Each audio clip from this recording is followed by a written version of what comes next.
まったかな。あ、よし。OK。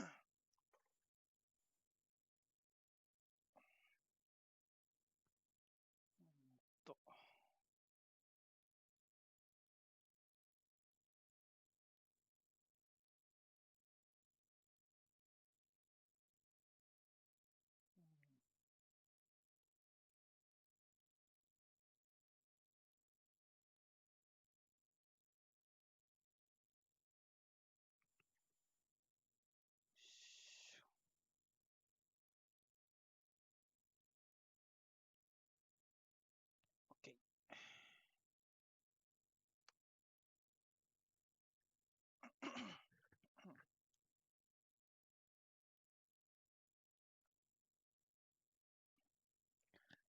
Performing pretty darn well, so there's something definitely to be proud of here. We have our maps ready for you, so let's see which one of the 7 maps we'll be playing. 71% to Rogue. Enjoy. Let's see how, as an operator, ban these. And well, Fabian got 1 kill. That's and Tori not got how 2 the kills. conversation started. There was, Fabian paid a compliment to Corey, but it was maybe a slightly less orthodox one. I think it's fair to say. Look, let's dodge that one and move right on forward here into round number 1. We're seeing a clash teased out by Corey, but then the castle 6-pick onto. 6-pick also comes out from Vitality, getting rid of the IQ, a very popular pick here on Cafe, for the Kali as, I guess, a bit of a Thatcher substitute here to potentially get rid of any wall denial and enable Goga for that hard breach trip to work out. Yeah, interesting actually, because the primary map that we've seen a lot of Kali come out as a replacement for Thatcher has definitely been Oregon, I think it's safe to say. So interesting to see her being brought out here, and I'm very intrigued to see how Fabian's going to play that, especially as one of the really interesting things about the way Fabian did play on this map in the last playday was he was predominantly playing a lot of that entry. He was on Ashe a lot, not necessarily an operator that we see Fabian taking the role of all that much, but Bibu is back there. Yeah, so getting things going here for round number 1. Rogue doing a fairly standard hold these days. The reinforcement of, or I guess, castle barricade armor panel on the door between shop and lounge, or cocktail and piano, or not cocktail, cigar and piano, and you've got the shield in here to support. They'll be hard holding here for a little while after they've finished making friends with the Jaeger in the smoke. I guess Rips kicks his teammate off that spot, but Vitality's Sledge on board. They're not really going to be able to use that hammer to get rid of the castle barricade in Cigar. It's going to be quite risky, so they'll look at probably using some of the util from Ashe, maybe a nade, maybe some of the lances from Carly, who's actually already used her first, probably on one of those castle barricades. Yeah, and obviously first and foremost, a lot of those air jabs, well, I say a lot. So far, 1 air jab has been put down. It was there on the red stairs. That's going to prevent Rogue from being able to make some of these wide rotations they're looking for, or might potentially be looking for, and it will give Rise, or anyone else on Vitality for that matter, a little bit more control. Hello. And that's going to be Aces going down first. Very nice one to kick things off here for Vitality, and that clear of shot being pretty successful so far. Leon, what is that shot? Bibu's gone down. Great stuff here from the Jaeger on this roam, but he's being chased down by Rise. Fabian to drone through, but he's just going to set that up as a passive flank watch drone, and potentially actually droning aggressively up red. Indeed he is.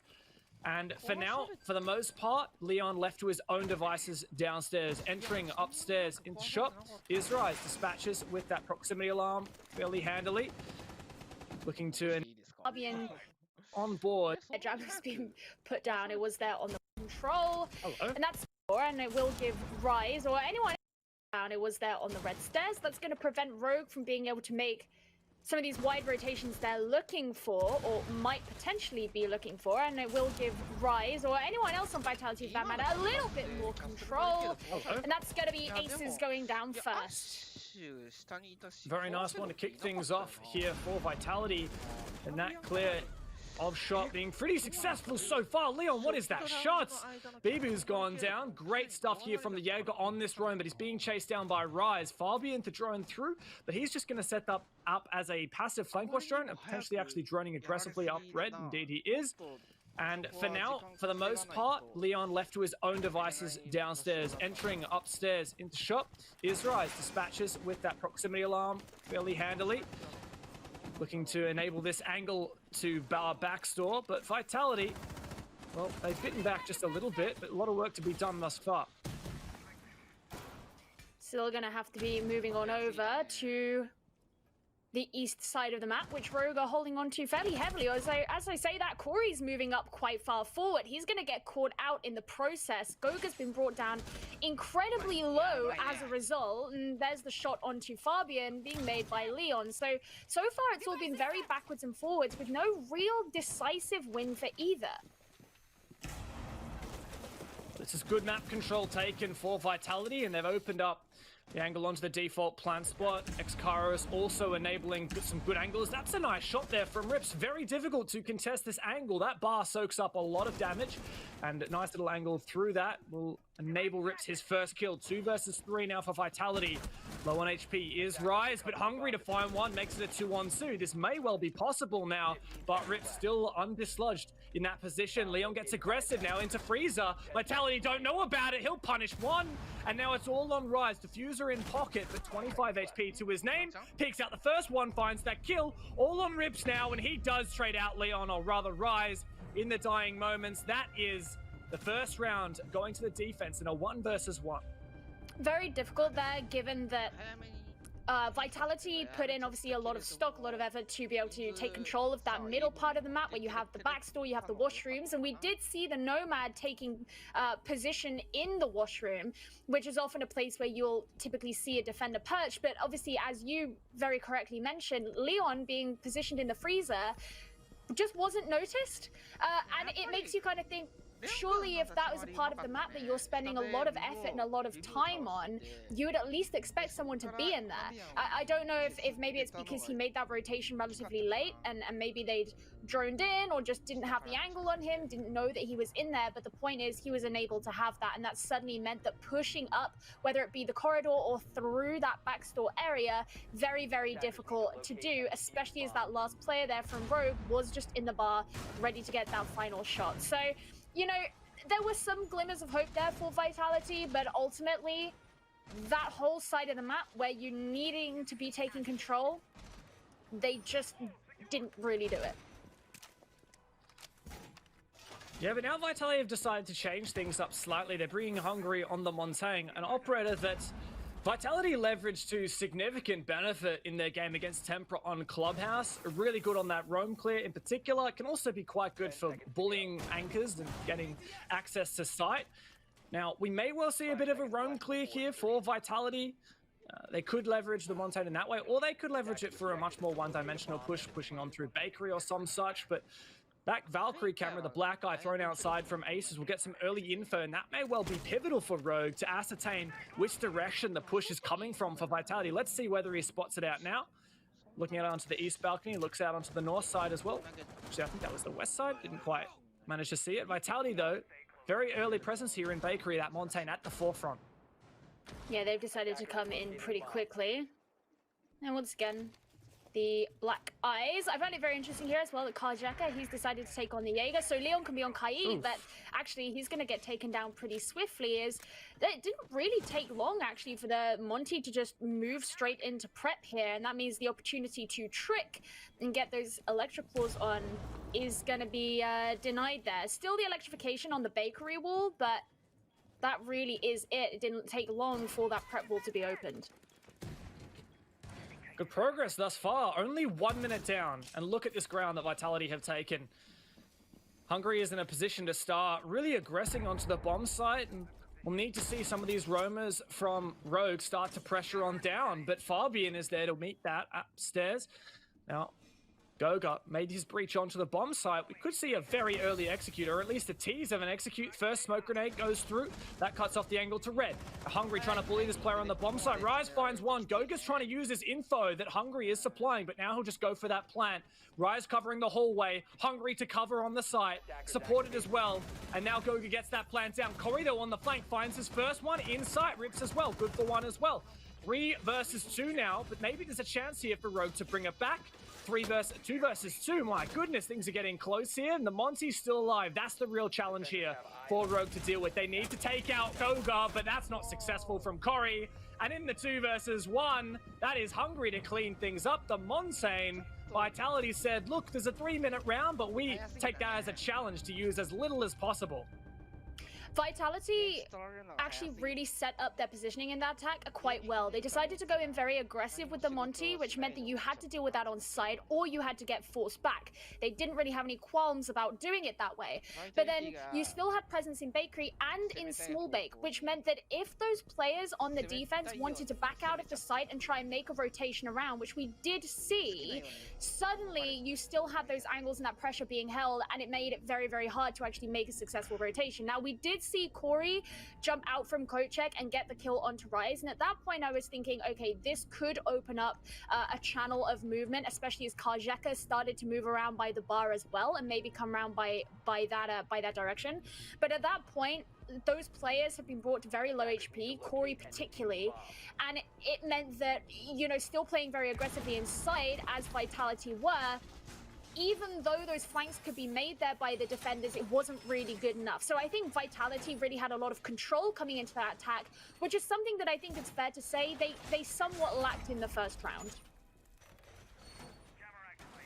It's a nice way for them to bounce back as well, and it just goes to show leveraging that Montaigne ended up being successful, and it's something that they'll pick here into the 3rd round as well.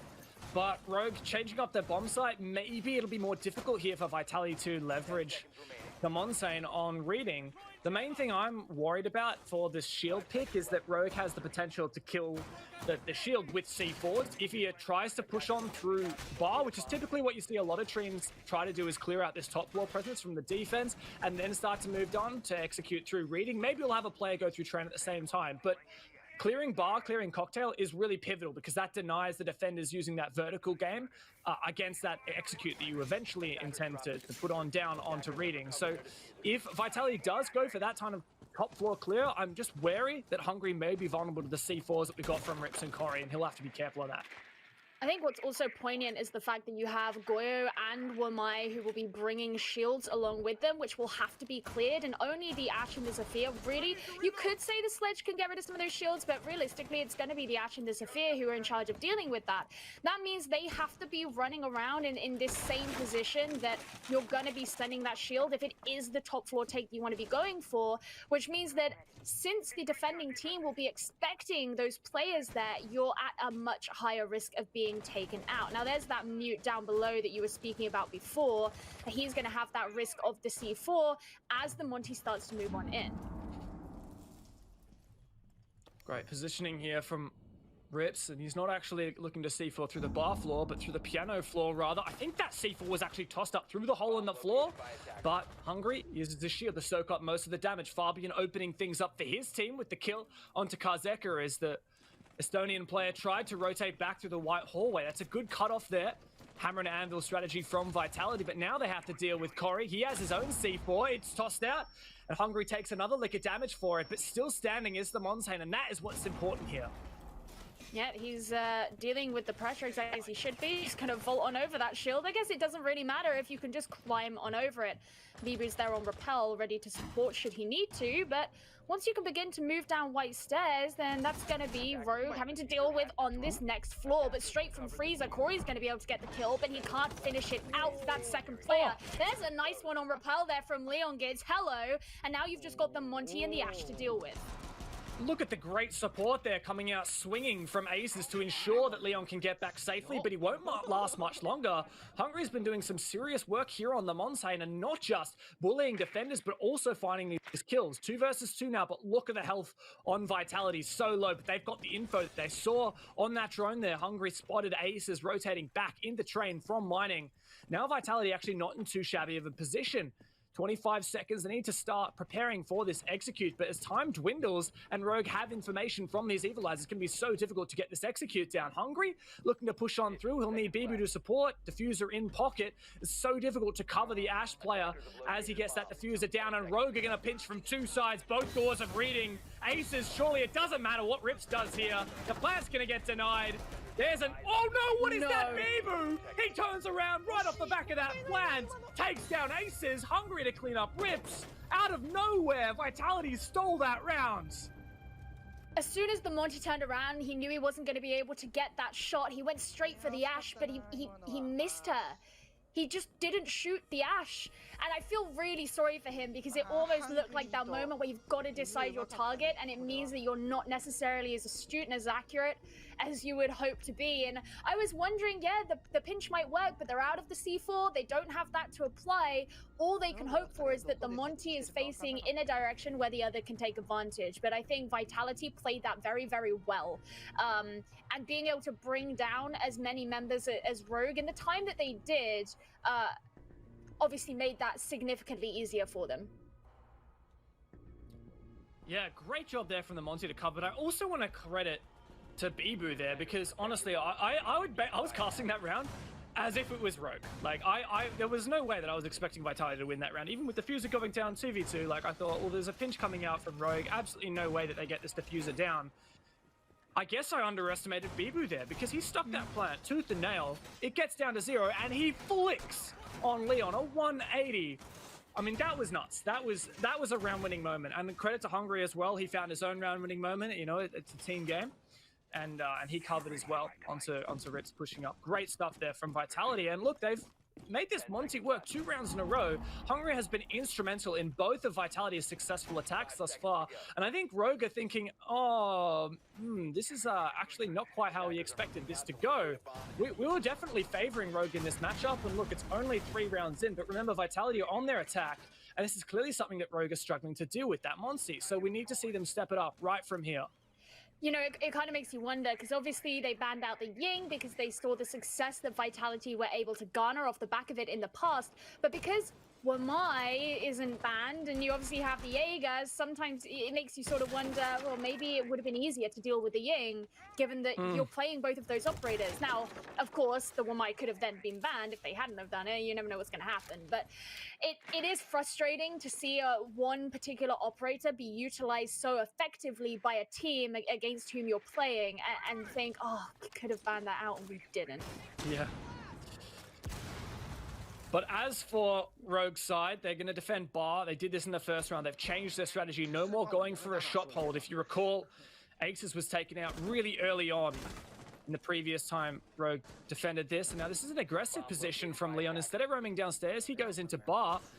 The Monty spots him out. He fails to get that second drone once again. Vitality using this Montagne to its full effectiveness, and Leon gets all the way back to site. Corey has rotated off the castle onto the Goyo and might be able to leverage that to some degree, but I'm not so sure. That's the first pick, though, and Ace is going to barricade up that door off the back of it. No more Zafir. And you can see all these remaining members of Vitality are all kind of bunched up at the top of Red Stairs in Cigar. We did see very early they removed the Evil Eye that was sat, you know, over by New Hatch before. That means that, you know, not only is some of that intel going to be missing there for Rogue, but also no damage that could potentially come in from that. Now, that nade did successfully get rid of the shield. That's some of this utility that's going to be cleared. But it does mean that if there's anyone who were to be playing from below, which they're not now, as all these players from Rogue are up here on the top floor, they would be able to potentially provide a pressure from beneath, but it's kind of redundant now. Yeah, that's another change between these 2 rounds. Leon not roaming downstairs anymore. Vitality took advantage of that to clear the util, but Corey standing his ground on the bomb site. It's actually been really good. Wow, that's a shot you don't usually hit, but ADSing is punished, and Hungry taken down. No more shield. Kazeka not dislodged here in washrooms, and he'll spray down the last player. No, for some reason Corey finds that one as well. Everyone wants in. That's a flawless round for Rogue. And right when I had said this was a moment to be concerned, they said, look, no worries, mate. Here's another round for you. They did make that look a lot more simple and effortless. And I think it helped that after Fabian went down, all of Vitality decided to come in from the same direction. And at that point, you don't really have any kind of flank that you need to be concerned about. You don't have, you know, multi-directional pressure. If all the attackers are coming from one direction, then you will know that you can set your sights onto that part of the map, and eventually all of them are going to come down if you know how to hit your shots, which it's Rogue, by the way. They know how to hit their shots, right? I think that didn't really work out in their favor all too much, because Fabian really was kind of the linchpin to be able to do that, given that he was playing on the rappel. Now, they're going to be coming down to Kitchen here, and this was the first win that Vitality got, because this is where they did first bring in that Monty, and obviously they played it incredibly aggressively, as I noted before, and the way that they were holding on to their attacking positions worked out very well for them. So I want to see how Rogue are going to adapt to this. They've decided to still bring the Legion, who is one of those operators that you expect to play pretty well against the Monty, but they haven't brought a smoke. So he's kind of the other operator that you kind of immediately go to when you think Monty denial. So I'm wondering if they want to try and repeat something similar to before, which didn't really work out that well, or if they're going to do something else. Yeah, for Rogue, you're really trying to play reactively, right? And it looks like the way that they're trying to counter the push that Vitality did last time up through Bakery, just to execute onto site fairly simply with a Monty in prep and Goga to force down the diffuser just inside of Kitchen. They're going to try and meet that with the Wamai playing aggressively inside of Bakery. You can see Leon Good set himself up with a shield. He might even have someone supporting him. Ooh, it's a nice attempt at a spawn peek, but won't find anything. Good info outside, and once again, that's going to help Rogue know where the push is coming from so they can dedicate their resources against that, but the Black Eye gets taken out immediately after by Hungry. Very aggressive here is Aces, but Vitality are aware of it. Now we'll see how Vitality deal with this Wamai playing aggressively inside Bakery.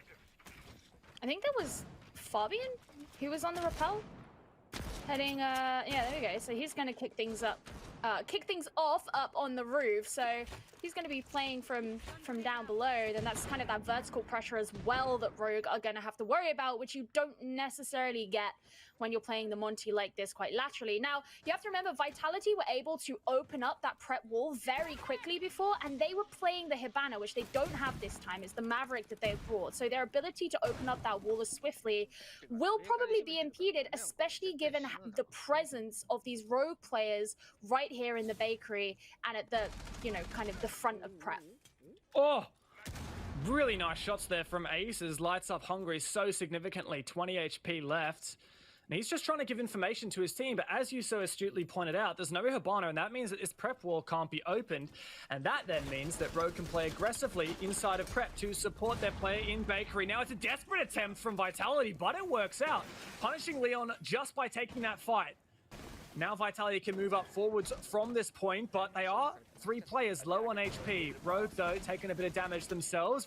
Vitality going to start getting to work here on the Bakery wall. That is Goga using the blowtorch. Now he's so low on HP, and that means if someone can land a shot on him, that spells death for any hope of hard breach from Vitality. Trying to Maverick trick open the wall, and it looks like this probably will work out here. Yeah, Ace is just trying to hold on to the angle, but you've got to be aware that that Monty is still looking in through prep, so you can give all the information they need to know exactly where that Valkyrie is positioned. There's the wall that does get opened. Of course, it wasn't electrified this time as the Kaid didn't get brought. Leon gets playing the Wamai instead, and he got taken down pretty swiftly. So now 30 seconds left to go, and there's Corey, who's actually playing upstairs, seeing if he can get something from above, but it's going to be Rips who does. He gets traded out there by Bibu, and Bibu hasn't actually going to make it a second. Oh, and another one. Bibu wants everybody on for the ace right now. Corey has to try and make this retake happen. 4 players to find. Surely Bibu's on for the ace. Does he get it? No, Fabian steals it away. I don't think Vitality will mind because they are up in such a huge advantage right now. 3-2 with 3 fantastic attacks here on Cafe. They didn't even need to finish planting that diffuser. Who needs a diffuser when you know how to get kills? And that's something that Vitality are really looking like they're on point with today. And it's really actually quite nice to see. We've seen with Vitality this really strange trend in the performance of their players where one week or one play day, I should say, you'll have player X and Y do really well, and player Z and W do not quite so great, and then it will switch the following play day. Whereas today it actually looks like they're all really switched on. And I think it's fair to say that's not something that we've seen all that much from Vitality. They've come in very, very prepared. Obviously, Rogue don't have anything to fight for anymore, but I think they're still, you know, trying to play their game. They're not, you know, it's not like they're completely not taking it seriously or anything like that. But Vitality look a lot more prepared. They look a lot more coordinated. Evidently, after that last game or after that last play week, Fabian sat them all down, or maybe he didn't, and told them everything he needed to say, and whatever it was, it's worked. Yeah, to reiterate the stakes here, for Vitality, these guys have been on a huge losing streak and really struggled. I mean, they even lost in the French League to Penta just in the past week. And, I mean, to a team that's not even in the EUL, that's a pretty significant loss. And, yeah, a lot of people might say, well, you know, a lot of these EUL teams don't necessarily focus as much on the nationals as they do on EUL, and yeah, I'll pay that comment. But at the same time, Vitality is still in the very formative stages as a team. They're trying to get every win, every bit of confidence that they can. And so far, they've struggled to do that, even against the weakest teams here in EUL. They drew against Chaos, and we know how frustrated Fabian was after that. Vitality are desperate for some kind of hope that this team, this gamble that they've made, is finally working out. This so-called super team is so super after all.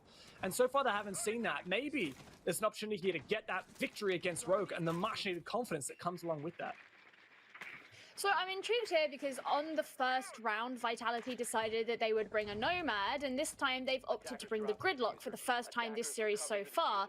She obviously has those track stingers and does a very similar job of being able to cut off some of those rotations. That's going to be the first set of them being thrown out now, as the team decide to move on down red stairs. And what that'll do is it'll just prevent any of those players from Rogue who may be upstairs, you know, flanking down the red stairs after Vitality as they begin to move in towards the site. Now, they did have a really big risk before where you had players like this Mute playing below who could have that C4. So it looks like Vitality just want to deal with it head on.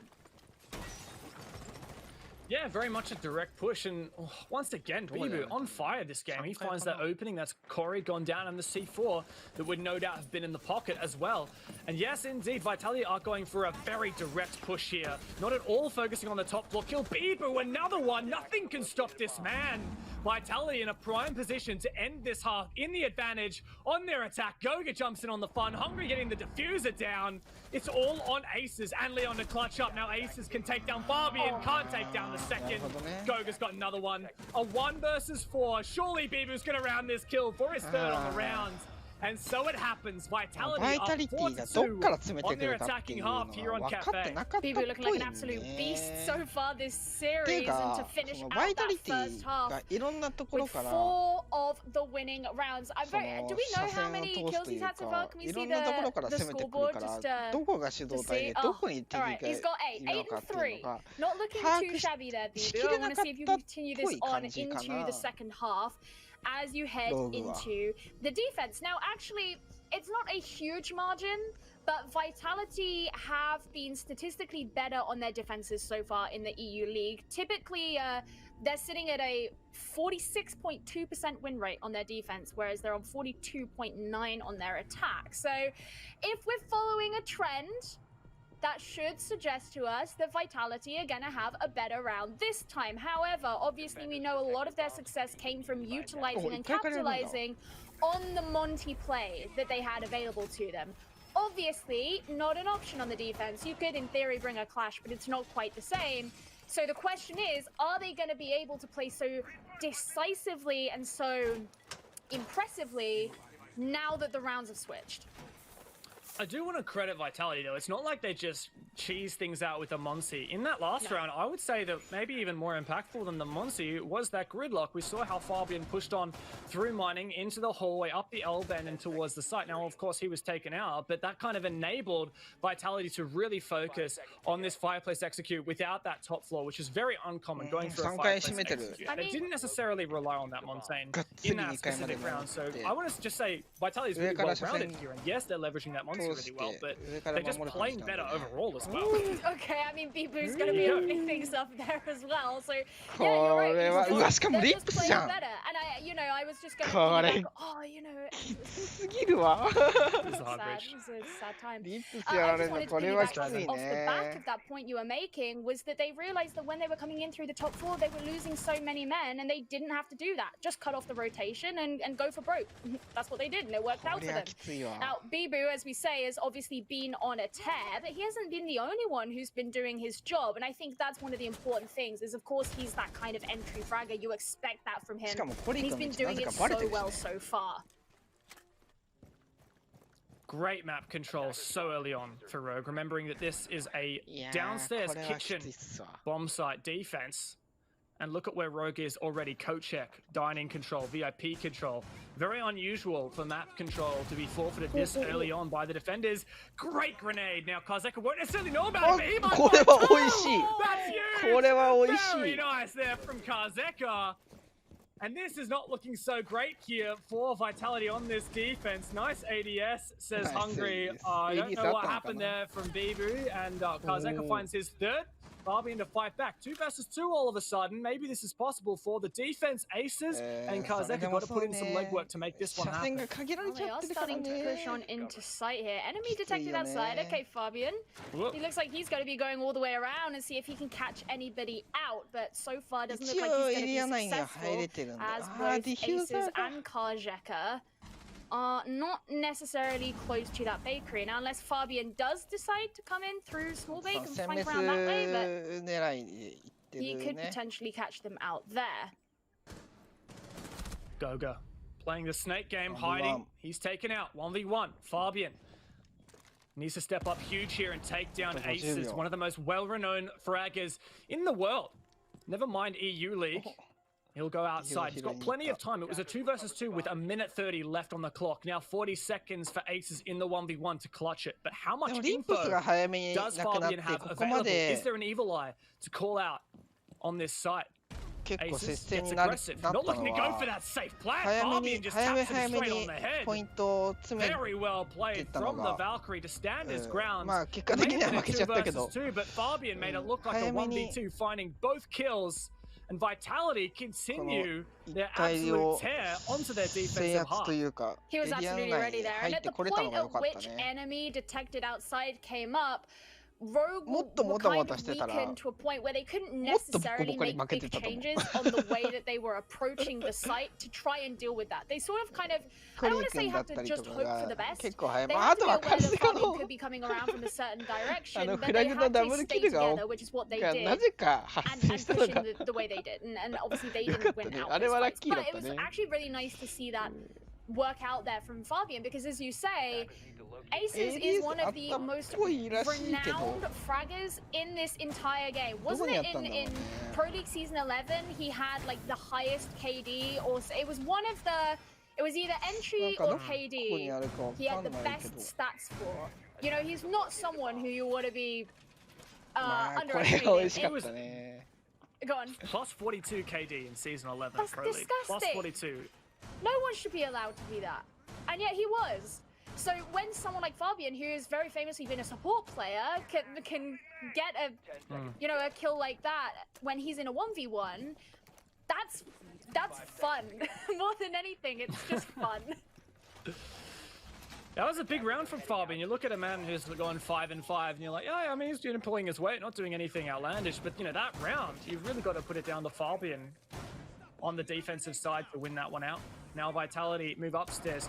Surprising to some maybe that they would go for reading, rather Kitchen, before they went top floor here.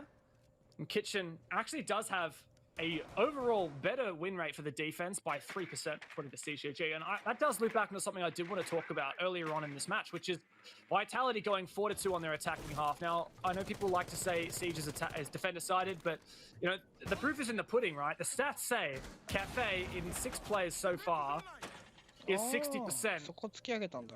favored towards the defenders overall, the whole map. And that really doesn't bode well for Rogue. If Vitality come out of the gate with 4 attacks in a row, that is incredibly impressive. And it's really put them in a great position here where just one defense, one, and they're already at a 5-2 split. That is a dominant scoreline if I've ever seen one. And if Vitality can make a full rotation of the bomb sites and win at least once on every bomb site, well, I mean, that's the case. That's ショッ GG. プも簡易的に And 守っ what's てる actually んだ crazy about it is when you think back to キャッスル the でがっ viewer つりは守ってない predictions けど where も only 26% of people thought that Vitality Oh, had it いい in 爪 them to be able to win this one out. Well, Hungry's going to be the first one to fall there as Corey's able to secure that opening kill. It's a nice change there for Rogue, who have really been the victim to a lot of those, I think it's fair to say so far. But yeah, Vitality playing way above expectations, or so it seems. There's a C4, but it's not going to be able to get anything as Rise begins now to just head on down the corridor and run away. It looks like completely running away from the roam as Rise, as you said, on the white stairs now. Rogue. Got to get a move on here. 1 minute left. Not bad start with that opening pick, and especially as it is onto that smoke player, which is so important in the dire moments of the round. But Rogue, they've got good map control. Moving on into Piano, but Piano, it's a very dangerous room to be in with that entire wall open and the shield inside. Now, the ADS, or rather the Magnet, does catch out that frag grenade, so still Fabian is alive here in Freezer, but now concussed out. That position is denied. Leon on this rappel, very impactful, but he's got to be ever cautious of that white window run out that's primed by Rise. Very much so. And I'm wondering if they've got cameras out there or not. Rice hasn't really been looking at anything, so it could be that he's just relying on those sound cues instead, but he does get the kill onto Corey, so evidently he knew somewhat what was going on.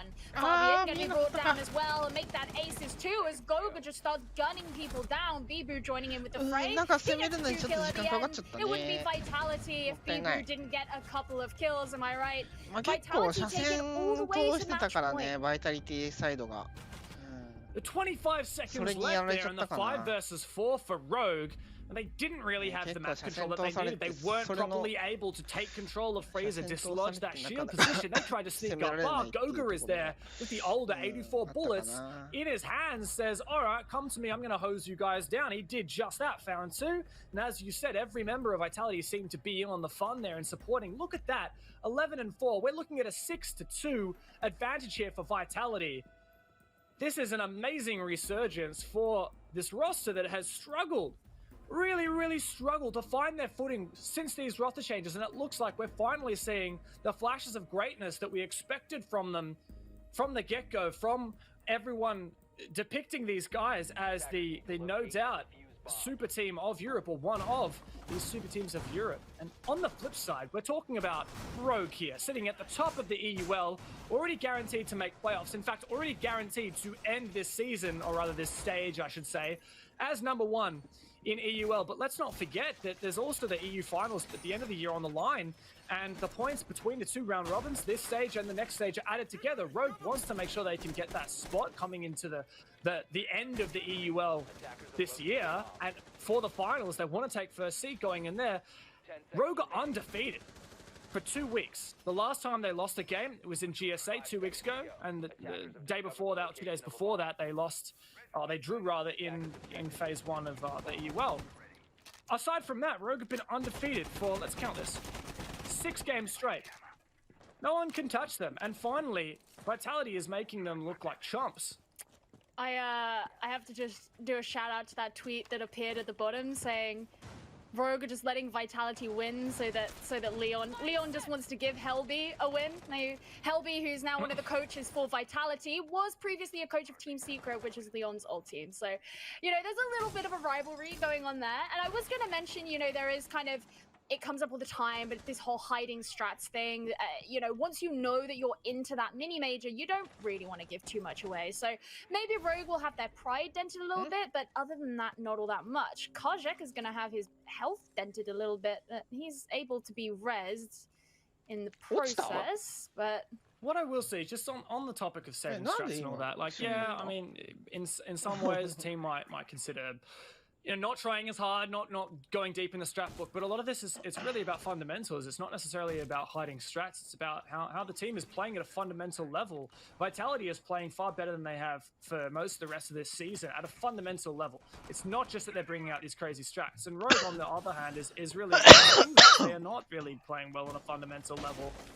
And on top of that, like I was saying, it's not just this stage that matters and this mini-major that matters. It's that the following stage in the EUL finals at the end of the year that these teams are gunning for. Rogue don't want to let that opportunity slip. You are not following the script. Read the script before we cast next time, okay? All right. Glad we got that out of the way. Well, either way, all 10 men are still standing, and over half the round has gone down now. So, bit of a rarity, but of course, curse of commentator, Leon Gibbs is going to be the first one to fall as Rise gets that kill in. He's sitting there on the Wamai. Is Corey going to be able to get a kill here through the train wall? Doesn't look like it. Oh, he's going to be caught out from behind there. Fabian catching him out. He has that cardiac sensor as well, so he would have known exactly where he was. This is absolute madness here, but clearing this top floor has been unsuccessful for Rogue. Another grenade comes out, caught by the ADS. Still Rogue don't have control of the top floor. Looking at the util game, still that one grenade left, but things are getting dire. The numbers disadvantage. Karzeka lit up to all hell. And now Vitality, really all they have to do is hold on. And Fabian's in such a good position to punish any wanton player passing the hallway. He sees him. He'll call that out to his teammates. Aces thinks he's going for the flank of his life. Maybe it will be, but finally traded out by Fabian in the late moments. Rips to hold on for his team. 6-2 is the scoreline. Rips wants to make it 6-3, but it's not going to happen. Vitality, in the most dominant game we have seen from them for a long time, take down the #1 team from the European League in a 7-2 victory. 71% of people, those who voted for Rogue to win, are going to be sitting there with their tail between their legs a little bit. I think even if anyone expected Vitality to win, it was not by that margin. There we go, Bibu there with the 11 kills. He really showed up today, as did the rest of the team. A lot of consistency there from Vitality, a lot of coordination, and honestly something that... VP played against Navi on Villa in the last. これも気になってたんですよ。 That's how free. VP 対 G2。 So G2 が勝ったんだよね。 you might be wondering how much does this Goyo ban indeed impact him? Maybe a bit more on Consulate than a う Villa. わ、エコーミラー入ってるんだ。まあミラーはそこまで So 海 we'll have 岸 to 線じゃ wait な and いや。see whether or not 4 VP 時 is 間 going to だ be っ able た to ら get そ some ん good なに rounds on the board on defense because Joy we'll be starting out with G2 on the defense first. Yeah, I think Consulate's one of those maps where we go back and forth consistently about calling a defender or attacking sided, and we do it between regions, we do it between even teams, you know, different types of aggressiveness, see different teams pick up a certain amount of rounds on attack and defense. I think for VP here, they've got to come strong, hard, fast, as quickly as they can, because G2 will take advantage of them really quickly otherwise. So citizen act like a little snake there. Causes to take down any drones that could be coming out of drone hole next to the garage wall. Used to try and quickly deny some of the information, now hasn't succeeded in doing so. But hey, it's a great opening indeed that we will have.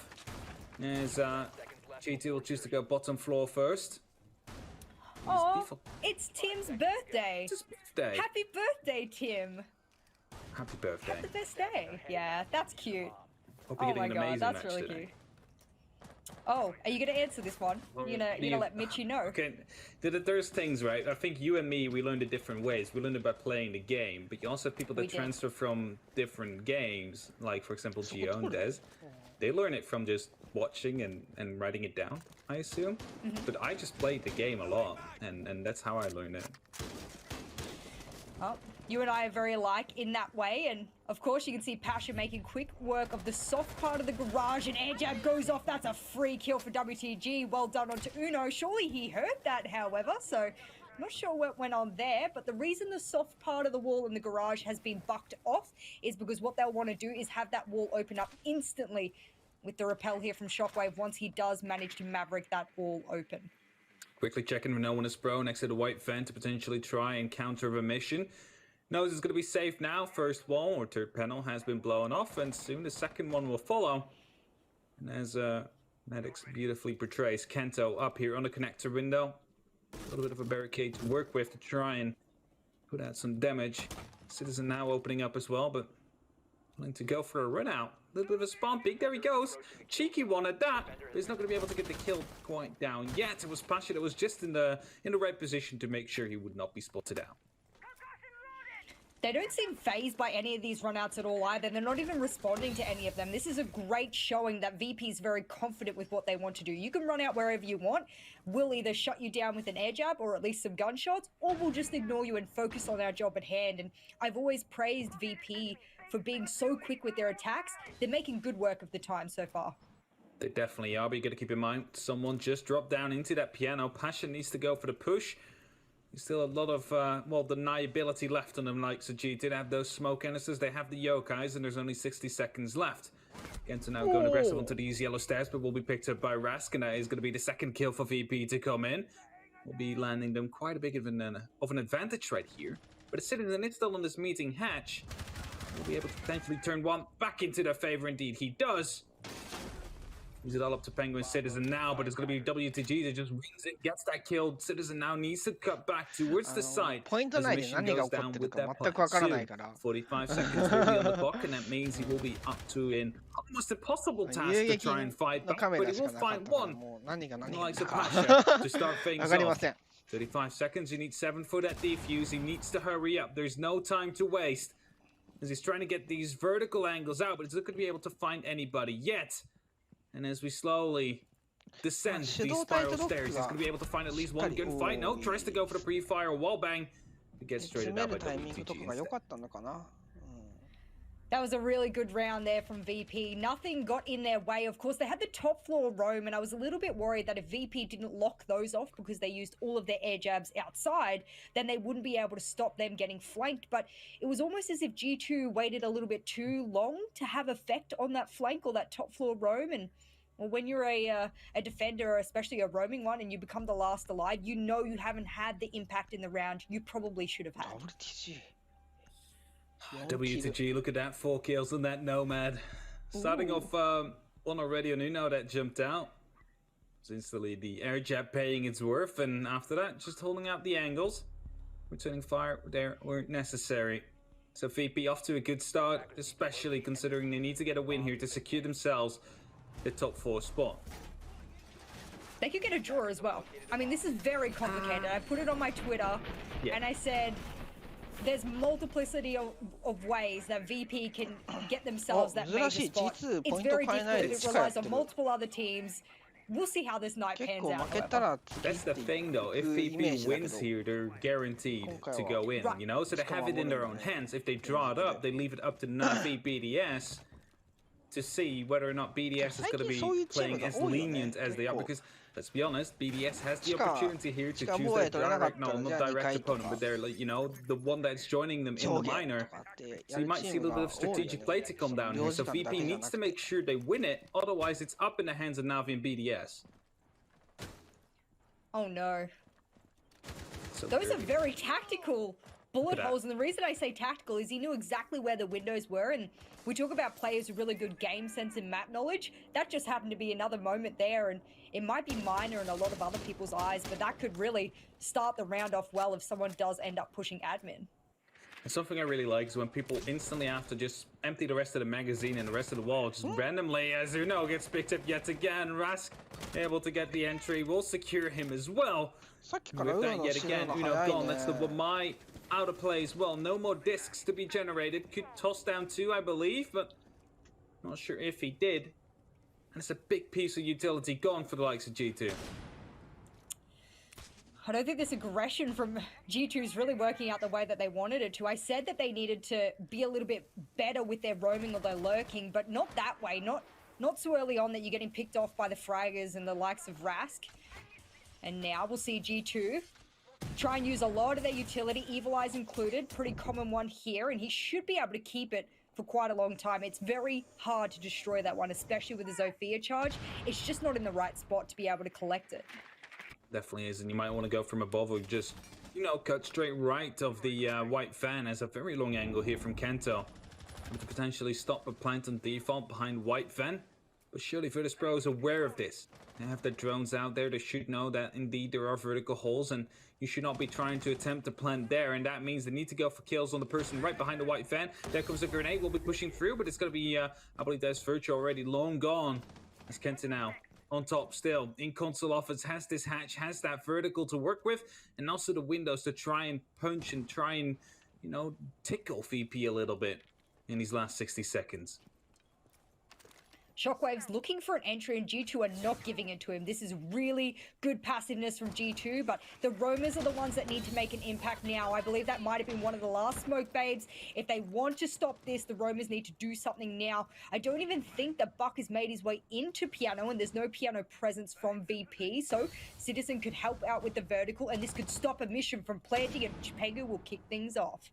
He'll definitely rest and also gets down, and that leaves us in a 3-4 situation where VP is outnumbered. They need to pick up their Ash if they want to bring it back to even, but there is going to be 2 players around here still playing on this vertical angle. Citizen could be super big right here for the likes of G2, but there comes the skeleton key. Pasha will be able to pick up one. Reston picks up the kill into Pengu. It's Citizen that needs to answer now from the vertical, but they seem to be going off of it for some reason. The plant will go down, however. He's not going to be able to find him yet, and Citizen is going to be the last man standing in the press room right here in Piano, moving through, trying to cut himself down away into these yellow stairs, but he will most likely be hurt as the air jet blows up. They're aware of his position. Beautiful flick onto Pasha though, but he won't be able to find a second one. It's a mission to get that kill, and it's Virtus Pro to get their second round of this matchup. なんでこのラウンド勝てたんだろう。 That should not have 不思 worked 議な out. ラウンドですね。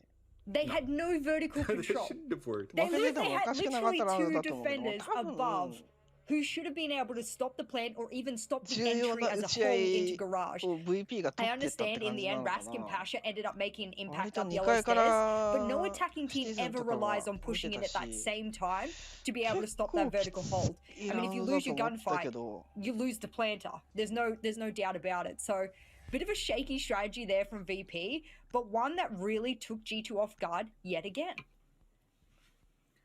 よう It 取れ leaves た us な at 今。 2-0. But we know from experience that doesn't really have to mean anything. G2 often have to get into the match a little bit. Takes them 1, 2, 3 rounds, and after that, they're on fire. Almost unstoppable in some of these 最 cases. 終詰めがう So ま let's かった see ん if だ they're going to be ろ able to う live な。 up to that yet again, or whether or not this time VP will actually be too strong and, you know, the fire they have, because G2 has no pressure. They are already secured for that mini major, 普通だった。 whereas Virtus Pro, they need this win to make sure that they will join them. So VP has a lot more fire behind them than G2 currently has. G2, whether they win or lose, does not matter that much. They can only swap spots with BDS, which is the same seed, really, because 2 and 3, they will face each other normally. So that big of a change it won't make. Well, VP has a lot of momentum behind them moving into the 3rd round, and if you're G2 right now and you're looking to change things up, of course, being able to play top floor with vertical holes down is something that we've seen them try on the bottom floor as well, so they're comfortable with it. They just need to show us that they're far more skilled than they have been for the past 2 rounds. I think the big thing here will be for them is that either, when we saw Uno be quite aggressive, he either limits that and goes a bit more passive, or the whole team engages in aggressiveness. And you said before how you can't do one or the other, you know, like you need to do one or the other rather. You can't just be midway through that kind of strategy. Of course, you can still adapt from going hyper-aggressive to going a bit slower, but it doesn't really work if you're, you know, swapping it on the go.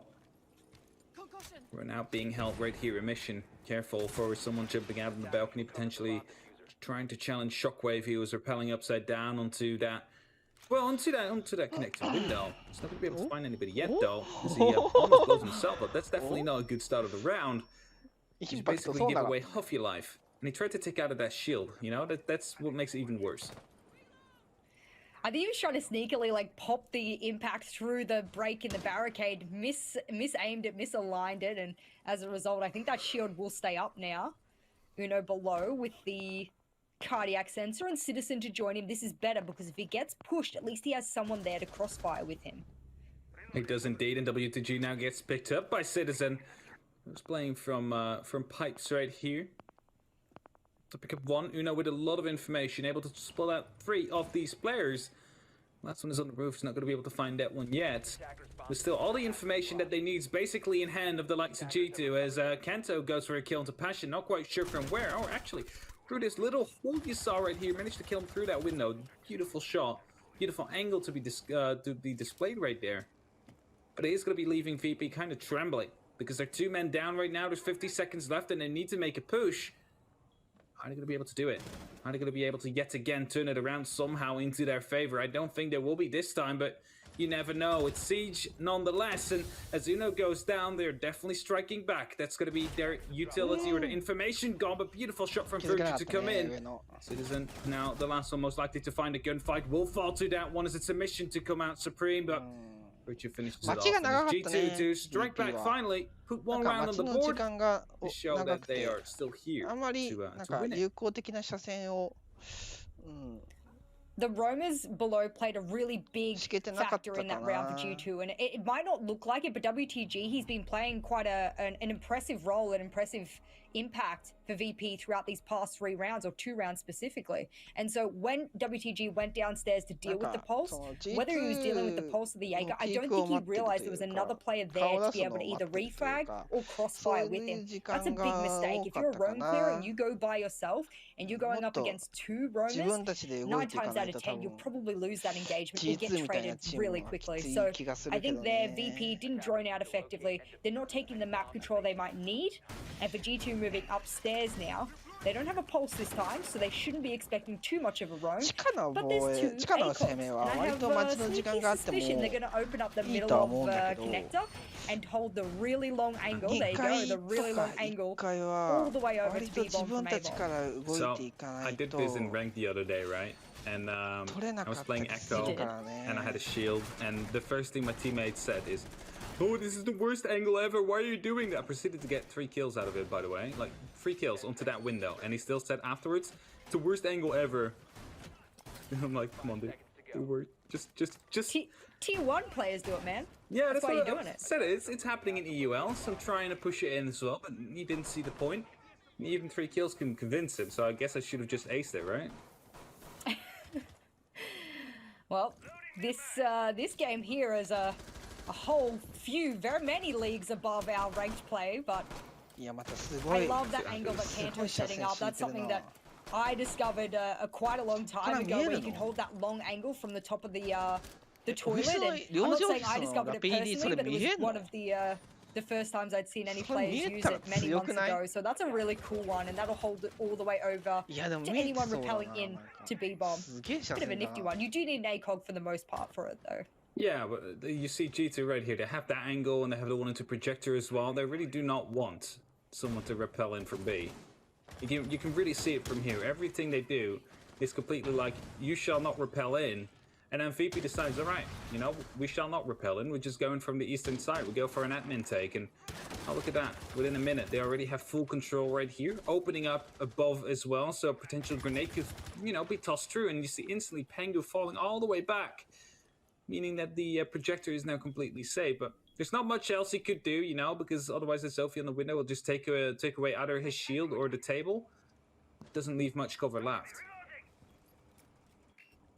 I've always praised, as I said, VP for their fast attacks, and they moved into admin and got rid of a lot of key utility very quickly.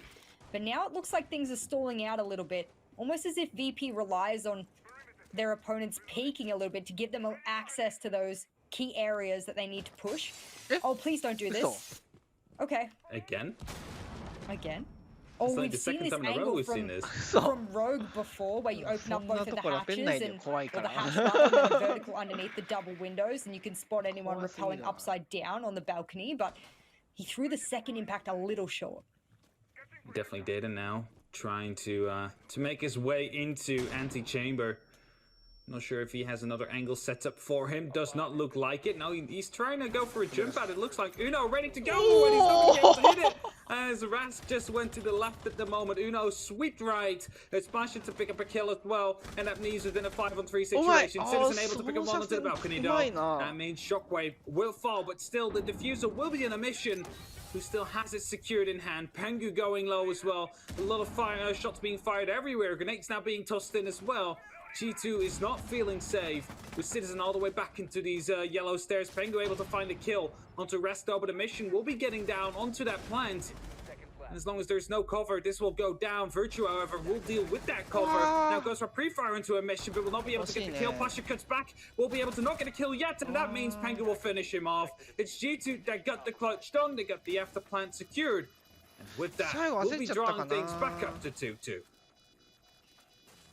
What a messy end to that round. I mean, I could see that VP wanted to get that play down, and their main rotate cover was WTG over on Spiral Stairs. As soon as WTG got taken out, Virtue had no idea. He could actually peek the planter and stop him dead in his tracks. No one was covering from the top of Visa. I think there was a little bit of This will go down. Virtue, however, will deal with あ、ここで負けたんだね。WTG ここで負けたんだ。ああ、なるほどね。ミッションが設置して。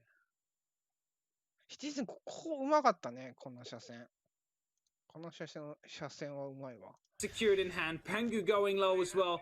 A lot of fire shots being fired everywhere. Grenades now being tossed in as well.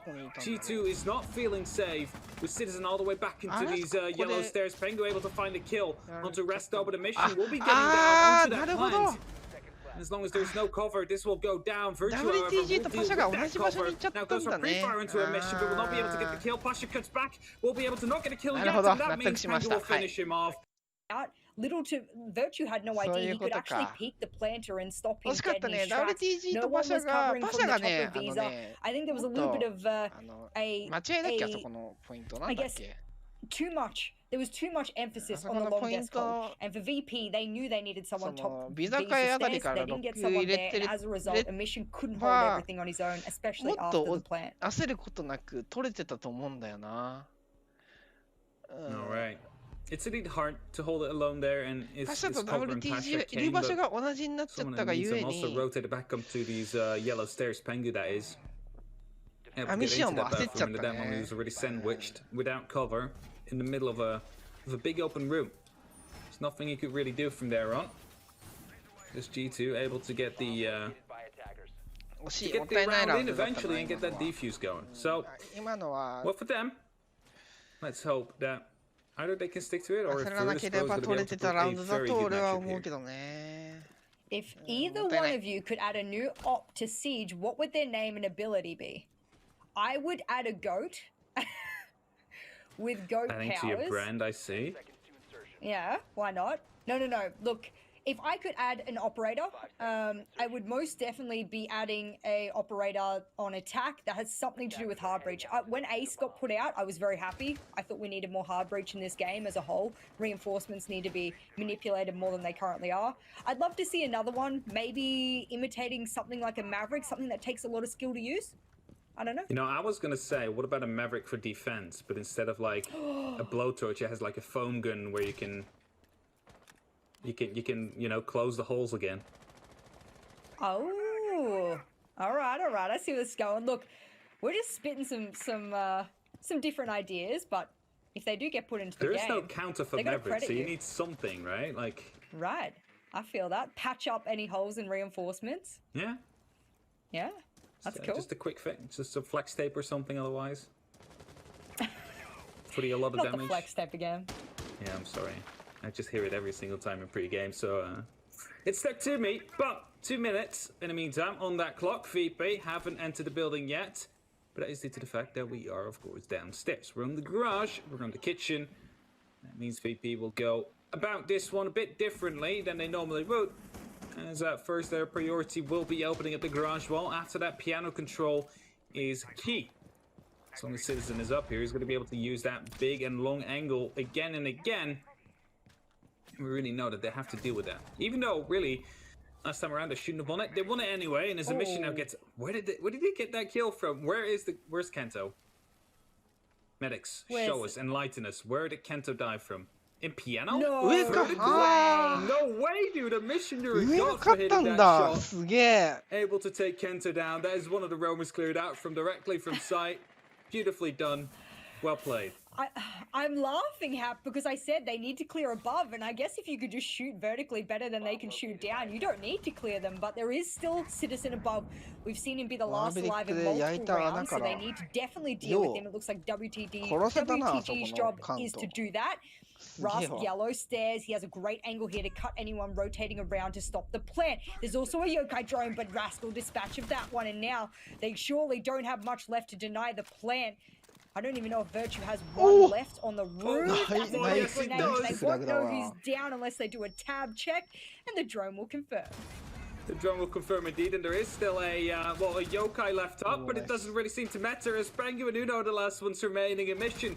Yet again, going down with that diffuser. Uno is upstairs. Will be able to take down Pasha, but it's still a 2-on-4 situation that they need to play out right here. Pengu gets picked up. It's all up to the bandit of Uno now. There's a round where you can make it up for the first 2 entry deaths that you had, Uno. It's going to be this one. 30 seconds. Time is running out. You need 7 to go for that defuse action. Keep that in mind, and that means he needs to hurry even more so than the timer might say. He's not going to be able to land the first shots, and goes for the reload. He will be trying to directly take on Rask right here, but the speak from the door comes in. WTG has the cover, and will be able to get that final kill. Virtus Pro, they retake their lead after they lost it to a quick 2-2 draw. That shows that they have an opportunity of closing this out 4-2.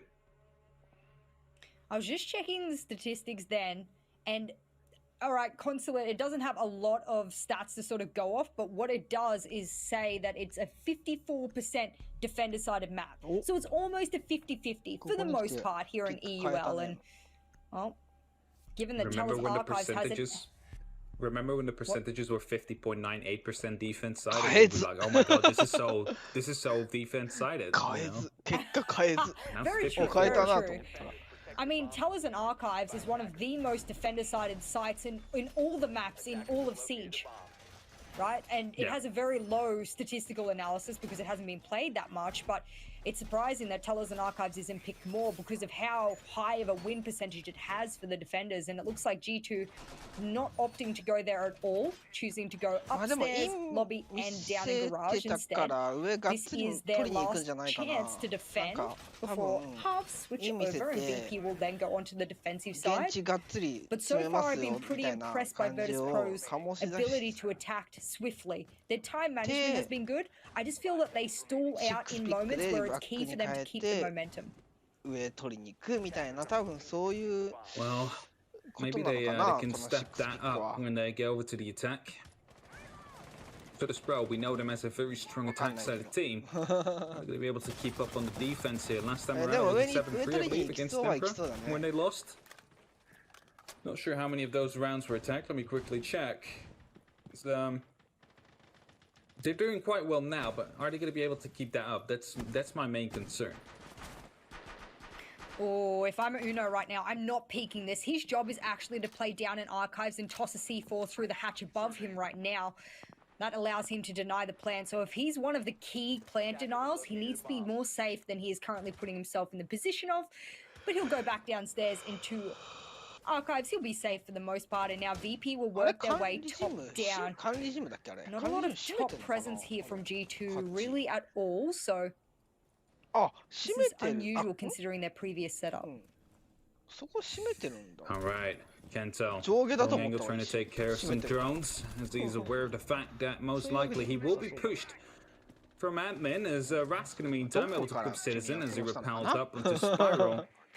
Not sure where Citizen died exactly, but it's been taken care of. He has been neutralized. No more defensive rounds for him, as of course we do not have overtime. Basha quickly opening up right there into Tellers, also securing that indeed nobody is there. And like this, VP seem to be getting a lot of information about the positioning of these G2 players. WTG, he seems to know that someone is downstairs, and in fact, Uno's gone up on the hatch. I think he knows he's being pushed, and that air jab probably won't do much to detract. He won't be able to drop, so he'll just have to rotate around through the spiral stairs instead. And in fact, Uno being pushed out from that key plant denial position is very important. Mission has the diffuser, but he's not going towards a default plant spot and lobby to the southern side, so looks like maybe they want to do a northern side push instead. I think they do, because they have a lot of north control. You got to keep them on in mind. Rask is still here on these spiral stairs. If they manage to make sure no one is coming up from bottom spiral, they could just go for a plant behind the long desk, and there's almost nothing that the defense could do to try and counter that one off. As Shockwave picks up the kill into Pengu. That is just smoke gone. Virtue, however, will be able to respond onto WTG, so no more air jumps to be deployed. That means they have to have them in position now if they want to get this planted. But look at that, no one is in the room, and that means the mission is basically allowed to freely just go in, as no one is in a position to counter this off. All that they have is these yokai drones that they need to move in now if they want to stop this fight from happening, but it does go down right before the stun lands, and that means yet again, we find ourselves in an after-plant situation where Uno gets the first one onto a mission, but Rask is still on top of the spiral stairs, able to possibly take down Virtue, who's about to cross this corner, but it seems like they want to go for a double peek. The Yokai drone comes in, a pre-fire as well, but Virtue lands that one. So up to Shockwave now to make sure that they get this round in. One drops through the hatch, he's not going to be able to find a single kill. Virtue picks that one up as well. He cleans house right here. Kento will be finding that diffuser with plenty of time. Initiate the defuse diffusal program. Unbelievable what just happened in the past 30 seconds of gameplay. Not only did VP bait that they were planting double doors by having Shockwave stand there, getting scanned by the pulse and baiting out a C4, but they also were able to dodge the yokai drone that was pretty much live droning for all the roamers. And then the retake from G2, that's huge. They used the yokai drone to confirm it as well, almost like you would have a drone on attack. Wow, a lot of really high-tier plays coming out from both of these teams now. This is showing why we're seeing the scoreline 3-3 as it currently sits. Super close. G2 not giving up quite yet. It means Virtus Proto have to go every single inch to that victory if they want it. They'll have to go every single inch to get to that major. Of course, lends you a lot more of the 6 invitational points than the 5th place would do in EUL. That is eventually what you do it all for. Just to end up on that 6th invitational on the biggest stage there is in CG Sports. And that's where these teams slowly build up to.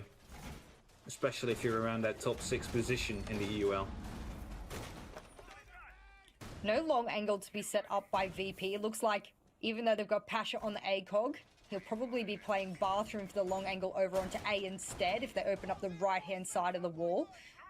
Depends if they do or they reinforce it instead. Oftentimes that angle is pretty default. We're seeing new angles emerging from connector and beyond. A lot of vertical holes opened as well in case anyone repels in or tries to plant. So there's a lot of options here for VP on their first round of defense, but surely G2 knows they will be aggressive and that won't net anything. It definitely won't. Bit of a pre-fire, bit of a scare maybe for G2, but we'll only slow them down by like 5 to 10 seconds. To worry about too much. Seems like they do heavily want to get control of these yellow stairs though. 4 operators around here, 4 grenades as well. As Kenta gets the entry into Pasha. That is the player that was in the into the yellow stairs gone. Looks for a little peek in the bathroom there with the launching. 3 ADSs there in Shockwave, but also playing that with Mai able to catch off some extra projectiles. They're very... Oh, the Twitch! Twitch taking out all 3 ADSs there! I did not see that shock drone, and as he's being forced out because he knows that there's nothing much he can hold back anymore. It's Citizen on the window to shut him down. And that's a huge play of Twitch. We said it often enough. We do not see enough Twitch for the, well, utility that she brings. Super useful if a Thatcher is banned. You see why here, exactly here, because it takes down all the ADSs without anybody noticing. However, 2 grenades now coming in, not catching Rask, but huge play right there. We cannot give you the immense amount of pleasure that gives us seeing a Twitch drone not only take out like 2 or 3 ADSs, but also an Evil Eye. That is huge. Huge utility denial there. It's almost like having a fuse burst through a window and destroy everything around it. That's exactly what Uno was able to achieve there on the Twitch alone. This could swing this heavily in the favor of G2 now. He's going for a hot bridge. There we go. We get the bridge in charge placed. He's just waiting for the call of his teammate that it is indeed clear. And there we go. As the jump in comes, there comes the explosions, and he's inside of admin. Always love to see it there. But we're gonna stay realistic here. 1 minute on that clock. G2, they have a man advantage. You know, in the meantime, some free reign inside of the administration office. We'll be dealing with some of the barricades, but look at how many are here. All, of course, to get extra information on the side of VP and just to stall down G2 that little bit extra. WTG at the bottom of these Visa stairs, able to potentially go in for a flank, but not if Uno opens up a vertical like that. G2 has lost a bit of the momentum they caught merely 30 seconds ago. If they don't start to speed this up and try and get the plant off, on which the diffuser is out on balcony, Pengu's ready to run in for the southwestern corner default plant. I'm not sure if they have anything ready to deny it. WGG, does he have any smokes? It doesn't matter. Rask is underneath. That's a perfect vertical. And now Diffuser's stuck all on their lonesome. They're going to have to go for frags now. And here it goes, Citizen trying to find anyone. He knows someone might be coming yellow, but does he commit to that or does he go for the plant? He can hear them, but they're not peeking. Beautiful play here. Can they stop Virtue? Plant going down. It's all up to Citizen. Oh, he misses it. Oh! Miss! Citizen coming in clutch here for G2. And wow. I said they're going to have to go for these kind of kills, and oh, if the hatch was closed, things would be different. Oh, probably the plant would have still gone down, Jess, but beautifully played there. All Citizen had to do was stay alive and provide the cover, and indeed he did so. And with that, G2, for the first time now, this matchup, for the first time in 7 rounds, are in the lead. That's the attack coming in straight away, VP. You need to get your defense together right now if you want to make sure that you secure yourself a spot tonight. Otherwise, you're going to leave it up to both Tempera and Navi BDS. We criticized Virtue quite a lot over the past, season or stage of gameplay. He hasn't quite stood up the way that we've seen him do in previous seasons of Pro League. And this game, he's showing that he's really switched on. His game sense, his ability to hit shots when necessary has been really impressive. I think sometimes we often look to Uno to hit those nutty shots, but it hasn't really been his game here today. It's more Virtues, and looks like I think WTG watched Jess Goat slay with Nomad on stream last night and wanted to give it a go. I've been playing a lot of Nomad with ARX recently, so thank you so much for tuning into my stream. But I think WTG is 10,000 times more skilled with ARX than I will ever be. Definitely picking up some kills there. Now I'm wondering, did he actually play ARX or did he play AK? I would have heard the AK. I can differentiate most guns between bullets. I'm pretty sure it was the ARX. But what if you put up a suppressor? We would have heard that for sure. Yeah, come on. I'm just using the argument for sound suppression and sound mitigation. That's why people use the suppressor. Not because it's better, because of that. Anyway, G2, they find themselves in the lead. 3 more rounds and they will get themselves a win. This is a great angle here from Pengu. Generally we see him play mostly support operators, but look at that, he'll get a chance at the sledge ACOG. Won't be able to take out Rask, but who is Rask put down low? They've got a dog, so surely Pasha will be able to boost him up. There we go. He'll get 2 of the stims. And if Pasha goes down, he'll need to keep 1 in pocket to be able to revive himself in the end. It definitely will. Seems like full admin control again here by G2. Something they're really keen on using. Reaching charge now coming in as well, of course, to open up this long angle. Doesn't really allow you to look into connector, but it will definitely allow you to take down anybody that goes a bit too aggressive into that projector room as Rask is preparing himself for a potential jump out. Got himself all healed up, all juiced up by the dock, and will thus proceed to go in his normal ways. A shockwave goes for a gunfight, will be dropping down these hatches. Pengu wasn't ready for the actual hold. There should have been a kill to come in.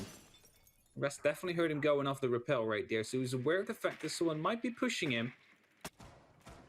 And he will be staying, well, alert. Not too aggressive. I think Pengu spotted him out on the vertical below there. I'm 90% sure. And now that Pengu's dancing around him with the drone, Citizen collects. God, Citizen's had a great game thus far. Always being where necessary.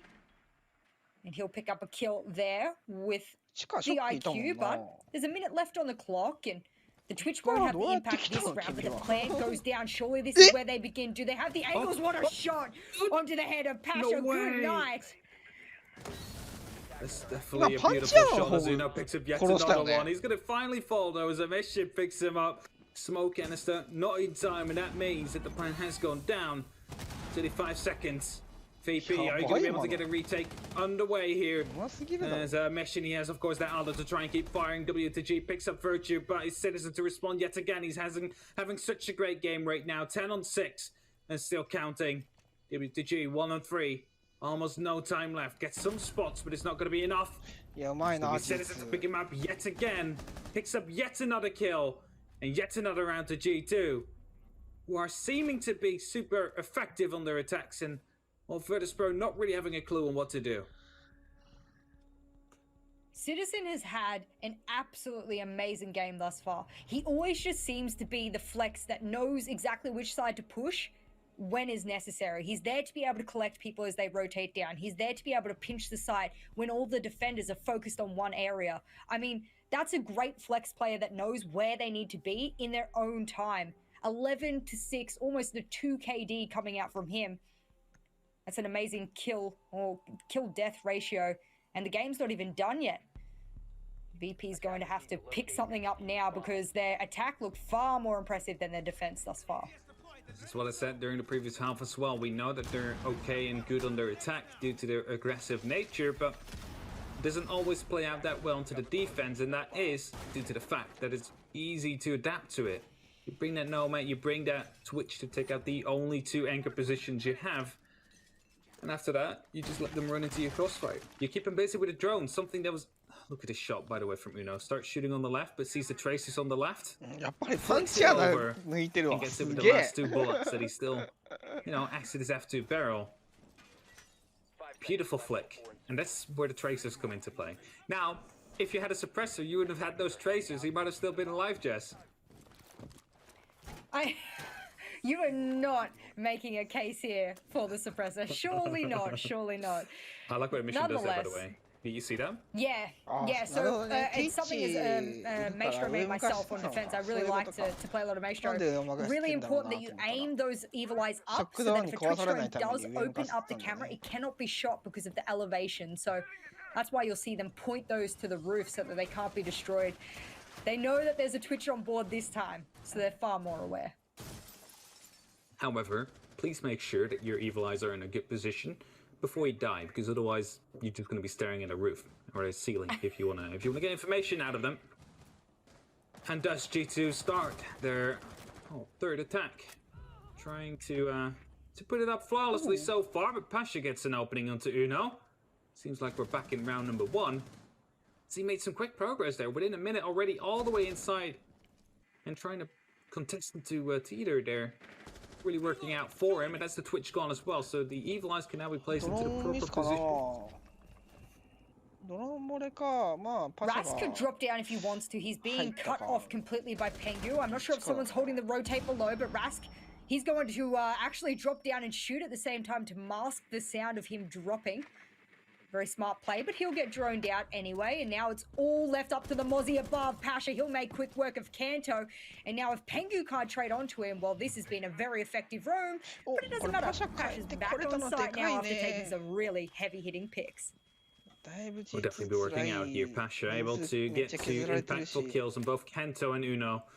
The Twitch that was so important the last time around when we saw all the ADSs and an Evil Eye to be taken out. No longer going to be able to do that one. Shockwave worrying about the fact that the Maverick might be able to get some impactful pulls in, as that's a C4 from Pasha to follow it up. That's a triple kill on the man. Diffuser will be recovered though by Virtue. With 50 seconds left, they should surely know there's no roamers left, and that confirms that. We're trying to cut on, spots out the leg if he goes a bit more to the left here, but doesn't seem to be doing so. And does the man, I will say, there's a C4 just flying in, Virtue not able to get the shot down to try and deny it. Shockwave able to pick up a kill due to that, and leaves it all up to Citizen. The man is on fire so far, but I doubt he's going to be able to get a 1v5 clutch in with 27 seconds left on the clock. I have to start one off though. Going to be able to get 1 kill at least, or is it going to be completely shut down? And are we going to see that flawless round for Virtus.pro to come in? First set of traces in. Someone around the corner as well with the pillar, and there we have it. The flawless round is a fact. It's Rask to get the final kill, and Citizen to be shut down.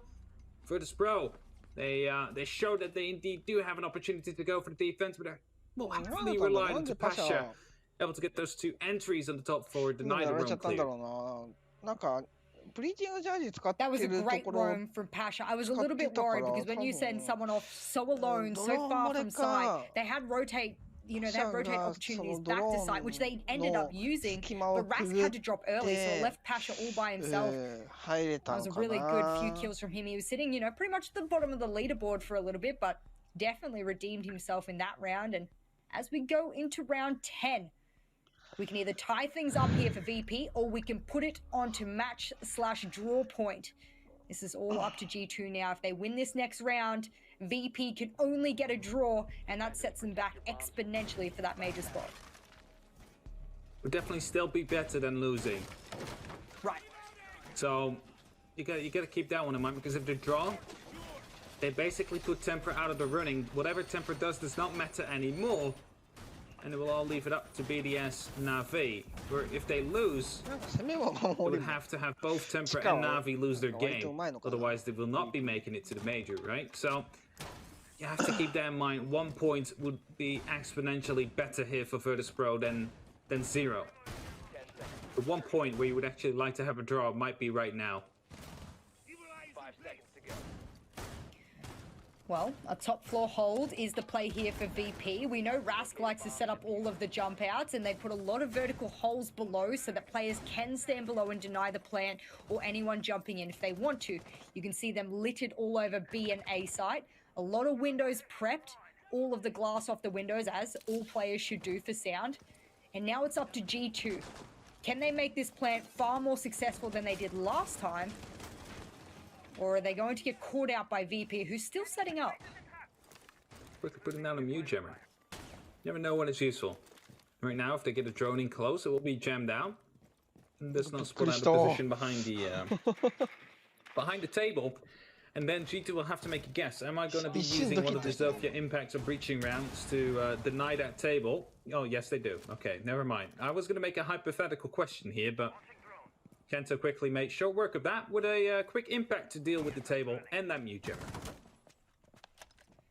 I'm not sure who that was that got pushed back from that table, but I think they ended up continuing to play. It was Shockwave. Yeah. He's getting spotted by a drone on the top of Vending. Virtue should get a free kill here.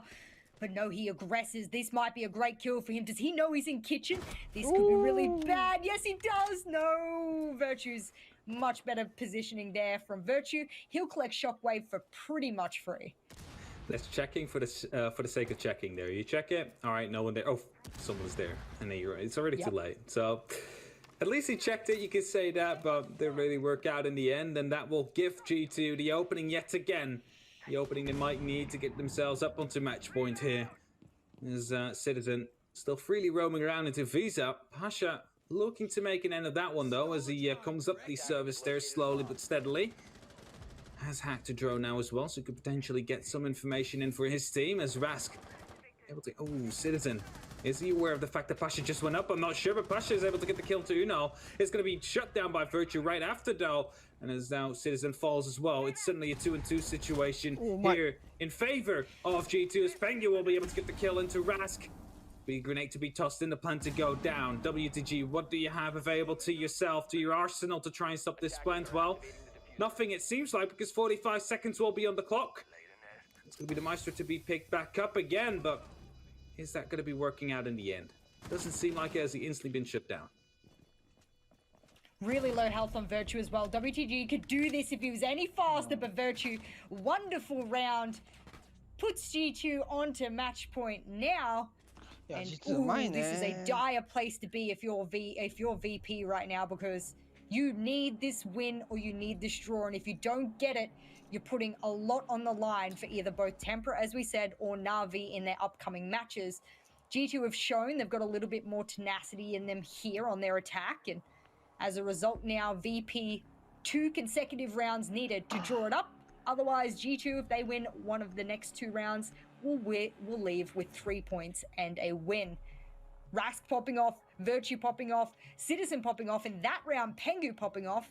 Unfortunately, I say a lot more G2 players popping off than I do VP players. Yeah, it definitely seems to be the case. And Virtus Pro, their defense doesn't seem to be the strongest point. That means they might have had to get an extra couple of attack rounds in the last time they were there. So right now they might see their dreams slip out underneath them, as G2 are looking to secure themselves a second spot, a second place. And the only way they would not be getting that is if BDS wins tonight. And if BDS wins, Na'Vi does not, and then Virtus.pro would still go to the major. So BDS will really have to take into account. Now, I'm not sure how seeding works with double elimination. So if 2 would have a bigger advantage than 3, I don't think so, right? Because it's match seeding instead of... Yeah. So to BDS, it really doesn't matter whether or not they're second or third. I think G2 is keeping the European finals at the end of the year into account, where the top, the top teams will be going based on points of stage 1 and stage 2 combined, meaning that every single point will count at the end of the year. And as Pasha now goes for a late reinforcement, but try to go for a spawn pick first, is not going to be able to lend anything. What? No way. Oh no. He was there too long. That Get your echo gone. それやらかした Yes, when you な reinforce too late, you spend too much of your time もったいないね。 trying to get a pre-fire spawn peek off. That's what happens, and that is a huge blow for the defensive side of VP now, who is going one man down. They can either even it up with aggression, or they can play passive and try and deny the plant. I think I know which way VP might go, though. It has to be aggression. They do no longer have these jokers available to them, Jess. And I'm kind of confused why we saw Pasha reinforce that late. There's not that much you have to set up as Echo. Just some barbed wire impacts and 2 reinforcements. So you could have done that in 45 seconds. But instead, he will be taken out now. G2 will be attacking from the console side. They know they have a one-man advantage, and that is also the fact that they can keep on trading now and eventually win their round. So big advantages here for G2. And all they have to do is just trade out every single time. A couple of drones coming out from G2 to see what's clear and what's not. Give them access. Pengu will perch himself up on the balcony, as we've seen him do round after round. And now this flank here is going to get shut down. Shockwave in the other side of the map will get Citizen. A big hitter for G2 gone, but a good trade, keeping the number count in favor of G2. And now it's all up to a mission, Shockwave and WTG, to keep this round and this match alive for their team. Getting rid of some of those tracks with the Evil Eye, but Uno is in. He has that vertical control above, so... We are, of course, in lobby press, Jess, and that means they still need to get this double door control, because that is where Kento wants to go in for the plant 4. There's still some deniability left. We have 3 smoke canisters, we have the Evil Eyes in position as well, of which we know one is on the top floor, the other one might be in a position where he can try and stall out that diffuser. But look at the cover that G2 has. They're set up all around this B bomb site right here. The Evil Eye will now be taken care of with one of these breaching rounds as well. And that means they only have to worry about a potential C4 to come in from below, which Shockwave also still has available to him. There he comes. It's being ripped. It's not being tossed in quite yet. Uno will be able to pick up a kill. C4, however, will be taken care of, and that means Shockwave will have to rotate up. He goes to that top floor, hopes to find a kill, does so as well, and this means he might be able to win this round out for VP, unless they manage to get the diffuser and sneak it all the way out to Piano, but it's the other way around. Pengu gets that diffuser, sweeps around on that hedge with the SMG, gets that final kill, and G2 will be winning it out, and that means Tempra and Na'Vi have it all to say who is going to that mini major.